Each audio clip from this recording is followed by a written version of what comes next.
And Mariana, sweetheart, can I speak to you for a second before you go, please? Is there any reason that Nick would be under the impression that you want to come and see him again? No, why? Well, I got a call from his doctor, and apparently Nick asked when you were coming to visit him again. Well, I'm not. And why aren't his doctors doing their job? I mean, I can't be Nick's only reason for living. Okay. No worries, love. I'll take care of it. All right?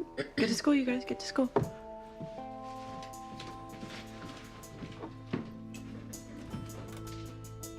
So you're not going to tell her about the hearing?